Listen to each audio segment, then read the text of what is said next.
नमस्कार दोस्तों, स्वागत है आपका हमारे इस YouTube चैनल वास्तु विचार में। दोस्तों, यदि आप भी अपने जीवन में दुखों से परेशान हैं, धन से जुड़ी परेशानियों से जूझ रहे हैं, पैसे कमाते तो हैं पर पास में ज्यादा देर टिकता नहीं, आपके पितर आपसे नाराज हैं और आपको पितर दोष लगा है, तो आज का यह वीडियो शुरू से लेकर अंत तक जरूर देखें। जी हाँ दोस्तों, आज की इस वीडियो में हम आपको बताने जा रहे हैं कि कैसे आप इन सभी समस्याओं से छुटकारा पा सकते हैं, कैसे आप अपने नाराज पितरों को प्रसन्न कर सकते हैं और कैसे आप पितरों का आशीर्वाद पाकर अपने जीवन को सुखमय बना सकते हैं, आप कैसे जल्द से जल्द अमीर बन सकते हैं। तो दोस्तों, आज का यह वीडियो बहुत ही खास होने वाला है, इसलिए एक एक बात को ध्यान से सुनना और यदि चैनल पर नए हैं तो चैनल को सब्सक्राइब कर देना। दोस्तों, 29 सितंबर दिन शुक्रवार से पितृपक्ष की शुरुआत हो चुकी है और हिंदू सनातन धर्म में इन दिनों का खास महत्व है।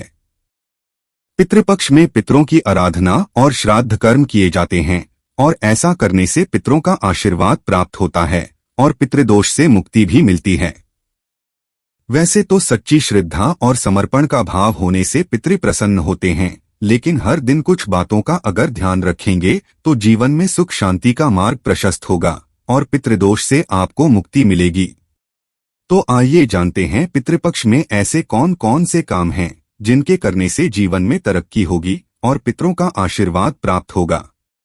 पितृपक्ष में हर दिन तर्पण करना चाहिए, लेकिन इतना ध्यान जरूर रखें कि जिनके माता पिता जीवित हैं उनके लिए तर्पण का नियम लागू नहीं होता है। जिनके माता पिता जीवित हैं वे हर रोज सुबह पितर और इष्ट देवों का ध्यान करते हुए सूर्य देव को जल अर्पित करें। वहीं जिनके माता पिता जीवित नहीं है या दोनों में से एक नहीं है तो वे हर रोज पितृपक्ष में दक्षिण दिशा की तरफ मुख करके तर्पण करें। तर्पण हमेशा जल में दूध और तिल मिलाकर करना चाहिए। इसके अलावा पितृपक्ष में हर रोज गाय को चारा और गौग्रास खिलाना चाहिए। गौग्रास भोजन बनाते समय पहली रोटी गाय को निकालने को कहते हैं। ऐसा करने से देवी देवताओं की कृपा प्राप्त होती है। शास्त्रों में बताया गया है कि पितृपक्ष में पूरी भावना के साथ गाय को चारा खिलाने से श्राद्ध कर्म का पूरा फल मिलता है और आपके पितर भी तृप्त होते हैं। पितृपक्ष में गौग्रास और हरा चारा खिलाने से आपके पितरों का परिवार पर सदैव आशीर्वाद बना रहता है। पितृपक्ष में हर रोज सुबह शाम पितरों के नाम से एक दीप दक्षिण दिशा की ओर मुंह करके जलाना चाहिए, क्योंकि ऐसा माना जाता है कि पितृपक्ष में दक्षिण दिशा से ही पितर पृथ्वी लोक पर अपने रिश्तेदारों के यहाँ आते हैं।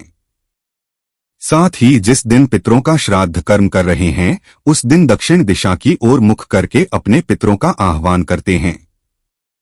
पितृपक्ष में हर रोज पूरे घर की साफ सफाई के बाद अपने घर के मुख्य द्वार की सफाई करें और गंगाजल से छिड़काव करना चाहिए। ऐसा करने से आपके घर परिवार में सकारात्मक ऊर्जा का संचार होगा, साथ ही नकारात्मकता और सभी प्रकार के दोषों से मुक्ति मिलेगी। ऐसा करने से आत्मिक शांति मिलेगी और पितृदोष भी दूर होता है। साथ ही पितृपक्ष में हर रोज स्नान करने वाले पानी में भी थोड़ा सा गंगाजल मिला लें। दोस्तों, इन सभी बातों का ध्यान रखें कि पितृपक्ष में भूलकर भी किचन या घर के किसी भी कोने पर जूठे बर्तन नहीं रखें और साफ सफाई का पूरा ध्यान रखना चाहिए। पितृपक्ष के दौरान किचन में जूठे बर्तन रखना बहुत अशुभ माना जाता है। रात के समय जूठे बर्तन रखने से मां लक्ष्मी नाराज हो जाती हैं और पितृदोष भी लगता है, जिसके चलते आपको धन से जुड़ी समस्याएं होने लगती है और आप आर्थिक समस्याओं से परेशान रहते हैं। इसलिए पितृपक्ष के समय घर में जूठे बर्तन भूलकर भी नहीं रखने चाहिए। दोस्तों, पितृपक्ष को लेकर शास्त्रों में कुछ नियम बताए गए हैं। इन नियमों में यह बताया गया है कि हमें अपने पूर्वजों का श्राद्ध करते वक्त किन किन बातों का ध्यान रखना चाहिए, ब्राह्मणों को भोजन करवाने में किन नियमों का पालन करना चाहिए और किन बातों को मानना चाहिए, पितरों का श्राद्ध करने में किन नियमों का ध्यान रखना चाहिए, ताकि आपके द्वारा किया गया श्राद्ध कर्म खाली न जाए और पितर भी आपसे प्रसन्न हो। इस बारे में आज हम आपको विस्तार से बताने जा रहे हैं। दोस्तों, ऐसी मान्यता है कि पितृपक्ष में पितृगण देवलोक से पृथ्वी लोक पर आते हैं और अपनी संतानों को सुखी और संपन्न रहने का आशीर्वाद देकर पितर अमावस्या के दिन वापस देवलोक चले जाते हैं। पूर्णिमा से अमावस्या की अवधि को पितृपक्ष कहते हैं। इन 15 दिनों में लोग अपने पूर्वजों को याद करते हैं और तिथि के हिसाब से उनका श्राद्ध कर्म करते हैं। शास्त्रों में श्राद्ध कर्म को लेकर कुछ नियम बताए गए हैं जिनका पालन आपको जरूर करना चाहिए, तभी आप अपने पितरों को प्रसन्न कर सकते हैं और उनका आशीर्वाद पाकर खुद की हर इच्छाओं को पूर्ण कर सकते हैं। तो आइए जानते हैं क्या हैं ये नियम।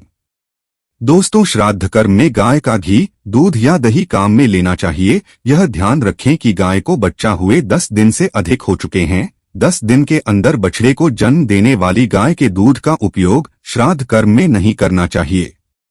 शास्त्रों में बताया गया है कि पितृपक्ष में अपनी क्षमता के अनुसार चांदी के बर्तनों का प्रयोग जरूर करना चाहिए। अगर आपके पास चांदी के बर्तन न हो तो कम से कम चांदी के गिलास में पानी जरूर देना चाहिए। ऐसी मान्यता है कि पितृपक्ष में चांदी के बर्तन में पानी देने से आपके पितरों को अक्षय तृप्ति प्राप्त होती है। साथ ही अगर भोजन के बर्तन भी चांदी के हों तो और भी श्रेष्ठ माना जाता है। पितृपक्ष में ऐसी मान्यता है कि श्राद्ध कर्म के वक्त ब्राह्मण को भोजन करवाते समय परोसने के बर्तन दोनों हाथों से पकड़कर लाने चाहिए। ऐसा माना जाता है कि एक हाथ से लाए गए पात्र से परोसा हुआ भोजन राक्षसों को जाता है। शास्त्रों में उन ब्राह्मणों को लेकर भी यह नियम बताया गया है जो श्राद्ध कर्म का भोजन ग्रहण करते हैं। इसके अनुसार ब्राह्मण को भोजन मौन रहकर एवं व्यंजनों की प्रशंसा किए बगैर करना चाहिए, क्योंकि पितर तब तक ही भोजन ग्रहण करते हैं जब तक ब्राह्मण मौन रहकर भोजन करते हैं। जो पितृशस्त्र आदि से मारे गए हों उनका श्राद्ध मुख्य तिथि के अतिरिक्त चतुर्दशी को भी करना चाहिए, इससे वे प्रसन्न होते हैं। श्राद्ध गुप्त रूप से करना चाहिए। आपके द्वारा किए गए पिंडदान पर किसी और की दृष्टि नहीं पड़नी चाहिए। पितृपक्ष में अपने पूर्वजों का श्राद्ध सदैव अपने ही घर में या फिर अपनी ही भूमि में करना चाहिए। दूसरे की भूमि पर श्राद्ध नहीं करना चाहिए। वन, पर्वत, तीर्थस्थान एवं मंदिर दूसरे की भूमि नहीं माने जाते, क्योंकि इन पर किसी का स्वामित्व नहीं माना गया है। अतः इन स्थानों पर श्राद्ध किया जा सकता है। शास्त्रों में श्राद्ध कर्म को लेकर ये नियम भी बताए गए हैं कि जो लोग पूर्वजों के श्राद्ध में ब्राह्मणों के अलावा एक ही शहर में रहने वाली अपनी बहन, दामाद और भांजे को नहीं बुलाता, उसके द्वारा किए गए श्राद्ध का अन्न पितर ग्रहण नहीं करते। पितृपक्ष में श्राद्ध करते समय यदि कोई भिक्षुक आ जाए तो उसे आदर पूर्वक भोजन करवाना चाहिए। जो व्यक्ति ऐसे समय में घर आए याचक को भगा देता है उसका श्राद्ध कर्म पूर्ण नहीं माना जाता और उसका फल भी नष्ट हो जाता है। दोस्तों, शुक्ल पक्ष में, रात्रि में और ऐसे दिन जब 2 तिथियों का योग एक ही में हो रहा हो तथा अपने जन्मदिन पर कभी श्राद्ध नहीं करना चाहिए। धर्म ग्रंथों के अनुसार सायंकाल का समय राक्षसों के लिए होता है, इसलिए यह समय सभी कार्यों के लिए निंदित है। अतः शाम के समय भी श्राद्ध कर्म नहीं करना चाहिए। पितृपक्ष में श्राद्ध में ये चीजें होना जरूरी माना गया है। गंगाजल, दूध, शहद, कुश और तिल। केले के पत्ते पर श्राद्ध का भोजन न परोसें। इसके लिए सोना, चांदी, कांसे, तांबे के पात्र उत्तम हैं या इनके अभाव में पत्तल उपयोग की जा सकती है। पितरों की पसंद का भोजन दूध, दही, घी और शहद के साथ अन्न से बनाए गए पकवान जैसे खीर आदि हैं, इसलिए ब्राह्मणों को ऐसा भोजन कराने का विशेष ध्यान रखें। तैयार भोजन में से गाय, कुत्ता, कौआ, देवता और चींटी के लिए थोड़ा सा भाग जरूर निकालें। इसके बाद हाथ में जल, अक्षत, फूल और तिल लेकर ब्राह्मणों से संकल्प लें। पितृपक्ष में कुत्ते और कौए के निमित्त निकाला भोजन कुत्ते और कौए को ही कराएं, किंतु देवता और चींटी का भोजन गाय को खिला सकते हैं। इसके बाद ही ब्राह्मणों को भोजन कराएं। पूरी तृप्ति से भोजन कराने के बाद ब्राह्मणों के मस्तक पर तिलक लगाकर यथाशक्ति कपड़े, अन्न और दक्षिणा दान कर आशीर्वाद पाएं।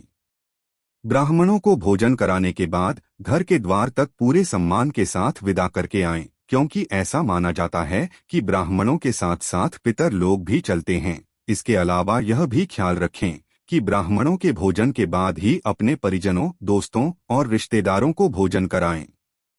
तो दोस्तों, बताए गए नियमानुसार यदि आप अपने पितरों का श्राद्ध कर्म करते हैं तो पितरों का आशीर्वाद आपको जरूर प्राप्त होगा और उनके आशीर्वाद से आप अपने जीवन को सुखमय बना सकते हैं, अपनी सभी इच्छाओं को पूर्ण कर सकते हैं। तो दोस्तों, उम्मीद करते हैं आज का यह वीडियो आपको ज्ञानवर्धक लगा होगा। अगर वीडियो पसंद आया हो तो वीडियो को लाइक करके चैनल को सब्सक्राइब कर देना। धन्यवाद।